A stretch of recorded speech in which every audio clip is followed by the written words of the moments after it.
Hola a todos y a todas. En este capítulo de hoy vamos a ver el vector tangente a una curva. Esto podría resumirse en 2 minutos pues con una formulita muy sencilla de toda la vida, que es la que te enseñan en el bachillerato, que es derivar el vector posición pues respecto al parámetro de la curva. Pero vamos a intentar ver de dónde sale todo esto paso por paso y por qué al hacer eso pues resulta que obtenemos ese vector tangente en cuestión. Así que lo que primero vamos a dibujar pues va a ser una curva, pues por ejemplo vamos a poner aquí una curva así, ¿vale? Vamos a llamar a esta curva la curva S y vamos a marcar también pues un punto P por aquí más o menos, vamos a llamarle P a este punto. Y bueno, a todo esto no lo dibujo, ¿vale? Pero tened en cuenta que nosotros esta curva pues la estamos describiendo desde una base o desde el origen de unos ejes, ¿vale? Imaginad, pues pongo aquí solo dos, X, Y, ¿vale? Esto puede extrapolarse a más dimensiones. Y nosotros, pues por ejemplo, con un vector posición desde nuestro origen, ¿vale? Aquí sería ese origen que digo, pues podríamos marcar con un vector posición a este punto P, esto sería un vector posición R, y luego podríamos lanzar otro vector posición a otro punto de la curva que tenga una distancia, vamos a poner considerable, desde el punto P. O sea, uno, pues por ejemplo, a un punto Q, ¿vale? Y este sería, bueno, vamos a poner este vector de aquí, me ha quedado muy pegado. Vamos a ponerlo como que este es R, el vector posición en P, y este de aquí es el vector posición en Q. Entonces, la resta de estos dos vectores, si restamos R en Q menos R en P, nos va a dar este vector de aquí, ¿vale? Entonces, este vector de aquí es donde yo me voy a centrar. Así que voy a borrar todo esto para que no quede el origen de coordenadas y el vector posición en P y el vector posición en Q. Y continúo la explicación. Ok, pues tenemos entonces este vector que, por ser la resta de dos vectores posición, el vector R en Q menos el vector R en P, pues este lo que será es un incremento de R, donde, insisto, esto es desde el origen que he borrado, pues R en Q menos R en P, ¿vale? Lo que pasa es que, bueno, dejadme que no ponga esto de aquí. Y también he dicho antes que el punto Q pues estaba separado del punto P a lo largo de la curva pues una longitud de esta. O sea que esa longitud, que va a ser este arquito de aquí, entre el punto P y el punto Q, pues a ese lo vamos a llamar incremento de S, por ser un incremento de la longitud de la curva S. Vale, pues este va a ser el esquema de donde nosotros vamos a partir. Porque aquí nosotros lo que podemos darnos cuenta es que precisamente por el punto Q estar una distancia arbitrariamente grande del punto P, pues resulta que, desde luego, el módulo del vector incremento de posición y la longitud de la curva no van a coincidir. O sea, esto está claro que en este esquema el módulo de incremento de R, pues esto es distinto de la longitud de la curva entre el punto Q y el punto P, ¿vale? ¿Es obvio? Bueno, pues lo que vamos a hacer ahora es llevar esta situación al límite. En definitiva, lo que vamos a hacer es acercar el punto Q infinitesimalmente al punto P, ¿de acuerdo? Entonces vamos a hacer como una especie de zoom aquí alrededor del punto P. Entonces ahí pues la curva no será tan, valga la redundancia, tan curva, sino que parecerá un poquito más plana. Bueno, pues entonces si tenemos aquí el punto P y el vector que une los dos, pues va, a ver, que lo haga bien, va a ser más o menos así. Y entonces este vector lo que será, en vez de un incremento, al hacer esto de forma infinitesimal, lo que será es un diferencial de vector posición. ¿Y qué es lo que pasa ahora en esta situación? Pues que resulta que por ser tan pequeño este incremento de vector posición o diferencial de vector posición, resulta que sí que va a coincidir en módulo con el trocito de curva que separa, que bueno, de hecho voy a ponerlo, ¿vale? O sea, esto es un caso, o sea, esto es llevándonos esto al límite, o sea, esto de aquí, a ver que lo hago, esto es el límite cuando el punto Q tiende al punto P, ¿vale? Bueno, entonces en este caso sí que se ve claro que el módulo de este vector diferencial es exactamente igual al trocito de curva cuando el punto Q tiende al punto P. Vale. Así que, si nosotros cogemos, en este caso, y dividimos el vector diferencial de R entre un diferencial de curva, pues ¿qué nos va a dar? Como el diferencial de curva es exactamente igual, o eso hemos impuesto, al módulo de este vector, pues esto es estar dividiendo un vector entre su módulo. Por lo tanto, eso lo que nos va a dar es un vector unitario, pero nos va a dar un vector unitario tangente, ¿vale? A la curva en el punto P. O sea, esto lo vamos a llamar ET y con el gorrito de vector unitario, ¿de acuerdo? Bueno, pues como hacer esta derivada, o sea, porque es lo que es en el fondo, o sea, es un cociente de diferenciales, pero nosotros ya sabemos pues que esto sería hacer la derivada del vector posición respecto a la curva. Y eso no nos queda muy claro cómo se hace, ¿vale? No sabemos qué relación de momento tiene el vector posición con la curva en sí.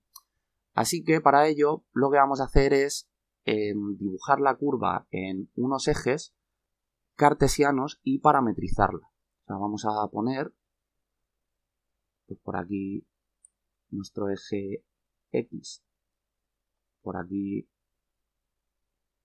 nuestro eje Y, y esto, bueno, pues por aquí podría ir el eje, un tercer eje, ¿vale? No lo pongo, pero tened en cuenta que esto podemos ampliarlo al número de dimensiones que queramos. Entonces, vamos a dibujar la curva, por ejemplo, me invento una nueva, ¿vale? Esta de aquí, la curva S. Entonces, esta curva S, si nosotros hacemos aquí lo mismo, que es un punto P, vamos a ponerlo, a ver, vamos a ponerlo por aquí, un punto P y un punto Q, pues eso será este vector. Lo que hay que tener en cuenta es que estos dos puntos están infinitesimalmente juntos, de forma que este vector es tangente, ¿vale? En este punto de aquí. Entonces, ese vector tendrá una componente en X y una componente aquí en Y. Que por ser un vector diferencial, este es un diferencial de R que coincide en módulo con el trocito de curva este de aquí, pues en cada uno de los ejes esto será entonces un diferencial de x y esto un diferencial de y. Pero permitidme que en vez de y, pues llame a este eje, en concreto al x, el x1 y a este el x2, para poder poner esto en forma de sumatorio y compactarlo. Entonces este trocito de aquí, este, será un diferencial de x1 y este de aquí será un diferencial de x2. De forma que el vector dr, pues esto será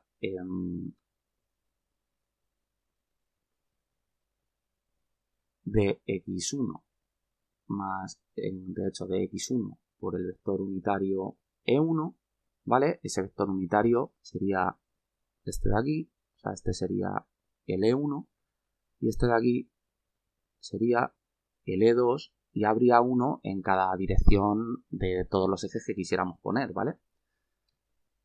Entonces esto será la suma de x1 por e1 más de x2 por e2 más un número arbitrario de ejes. Pues en 3 dimensiones habría que añadir uno más.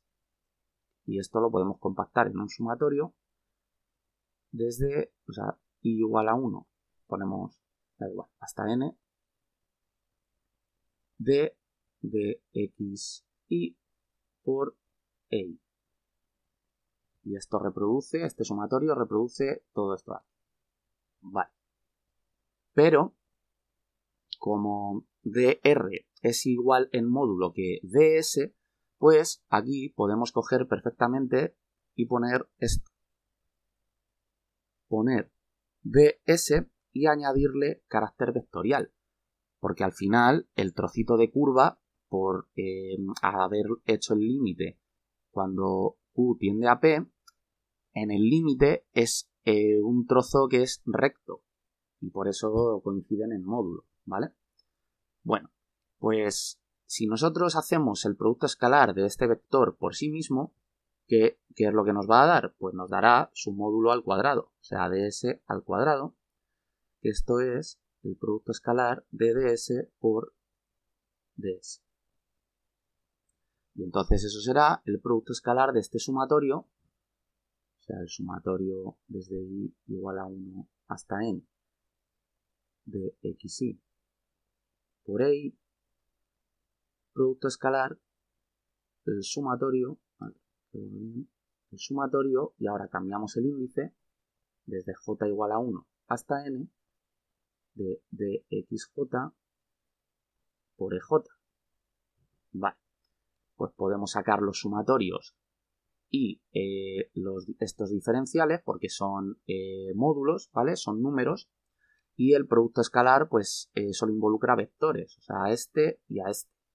Por lo tanto, sacamos los dos sumatorios y los compactamos en uno. Ponemos sumatorio desde ij igual a 1 hasta n de xy de xj y nos queda el producto escalar de ei por ej. Vale. Pues como todo esto lo estamos haciendo en espacios cartesianos o euclídeos, el producto de estos vectores unitarios ya hemos visto en algún capítulo pasado que lo que nos da es la delta de Kronecker, porque de no ser así, esto lo que nos daría es la métrica, y eso ya pues es temario más avanzado, en concreto en el capítulo que tengo de álgebra lineal, donde explico los tensores, que tiene la etiqueta de relatividad. Pues tengo este mismo cálculo hecho, lo que pasa que extrapolando a espacios que no tienen por qué ser Rn, ¿vale? Sino espacios curvos. Entonces, bueno, como digo, como esto es cartesiano o euclídeo, son espacios planos, pues este producto da la delta de Kronecker. Así que vamos a ponerlo. Esto es la delta de Kronecker, que lo que nos dice es que sustituyamos uno de los dos índices por el otro. O sea que del índice i y del índice j solo sobrevive uno de los dos. Entonces, lo hacemos, pues vamos a decir, por ejemplo, que quitamos el j, que es aquí en el sumatorio, pues ya solo queda desde y igual a 1 y aquí pues ponemos una y. Esto es lo mismo que esto, así que su producto pues es de xy al cuadrado. Muy bien. Y ahora pues lo que vamos a hacer es pasar este cuadrado de aquí, del diferencial de s, al otro lado como la raíz. O sea, esto nos va a quedar ds igual a la raíz cuadrada del sumatorio desde y igual a 1 hasta n de xy al cuadrado. Recordad, este de xy al cuadrado no se cancela con la raíz porque esto es una suma, ¿vale? O sea, aquí hay términos sumándose que están al cuadrado, ¿de acuerdo? Bueno, pues es aquí donde lo que vamos a hacer es introducir el parámetro de la curva, ¿vale? Esto, bueno, no sé si lo sabréis o no, pero las curvas vienen dadas, en concreto en el número de dimensiones que venga, esto da igual, pero caracterizadas por un solo parámetro. Una superficie de 2 dimensiones necesita 2 parámetros y así, pues, según la dimensión que tenga la n superficie, pues necesitaremos n parámetros para definirla. Bueno, esto lo que quiere decir es que la curva, a ver por dónde lo pongo, vamos a ponerlo por aquí, voy a poner la curva S parametrizada, que esto lo que quiere decir es que aquí la curva S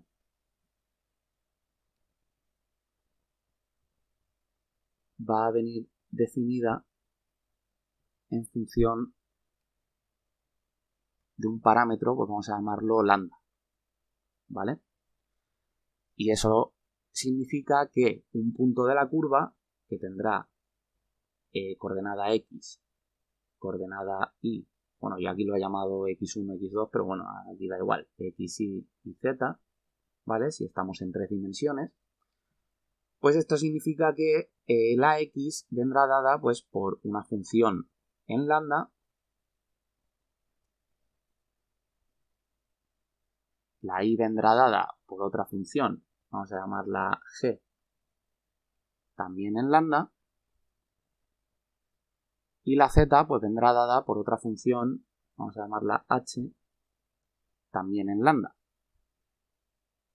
Por ejemplo, hay un ejemplo clásico que es voy a utilizar estos ejes de aquí mismo. Hay una curva que es, por ejemplo, una anilla espiral, la curva que hace esto de aquí, así hacia arriba, pues esta curva en concreto viene parametrizada pues en X es coseno de lambda, en Y es seno de lambda y en Z pues es lambda. Según, bueno, a lo mejor para que quedara en forma de anillo habría que dividir a lambda entre un número grande, ¿vale? Para que subiera por el eje Z despacito, pero bueno, eso lo dejo esto de aquí lo dejo como anécdota, pero para que veáis lo que quiero decir con esta historia. Bueno, entonces, una vez que nosotros hemos parametrizado la curva o nos la dan parametrizada, lo que vamos es a utilizar ese parámetro lambda aquí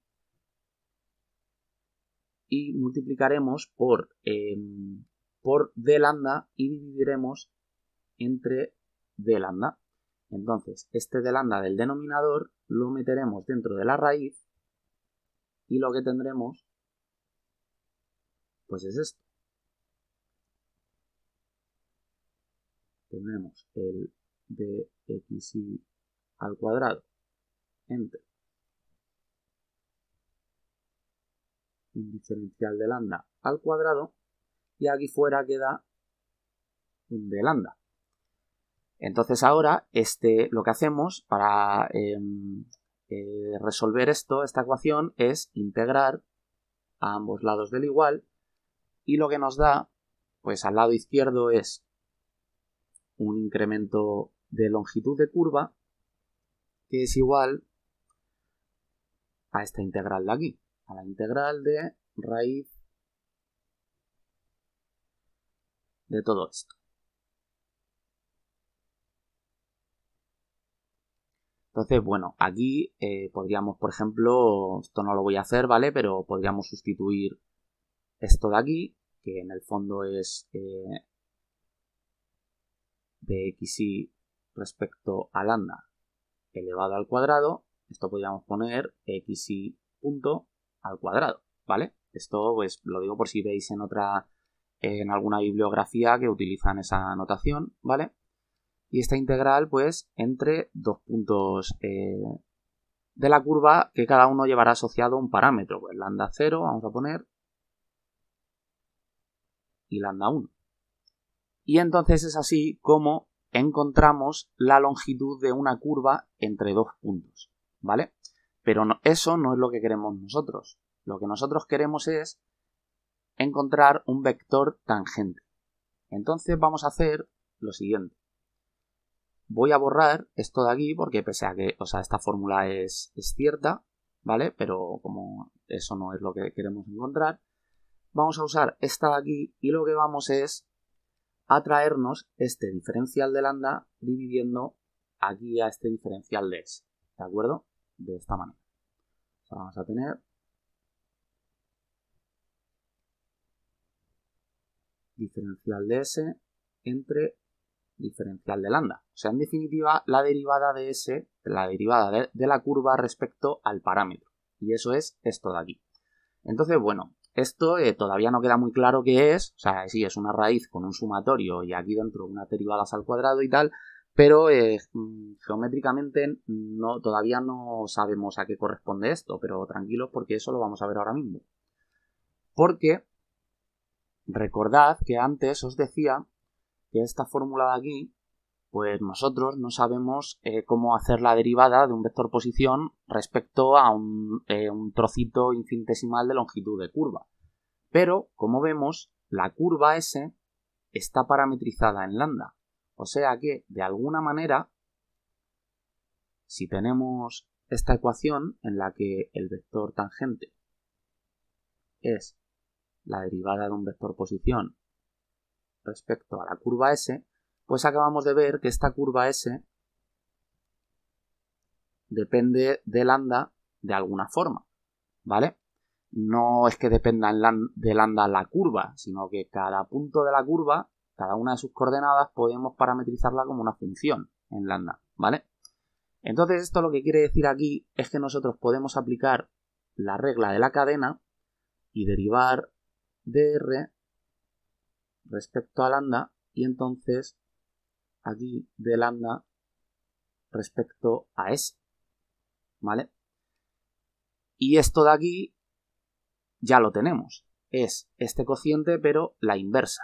Entonces lo que hacemos es llevarnos esto al otro lado del igual junto con el vector unitario tangente y queda de esta forma, quedará ds entre d lambda por el vector unitario tangente y esto es igual a la derivada del vector posición respecto al parámetro de la curva.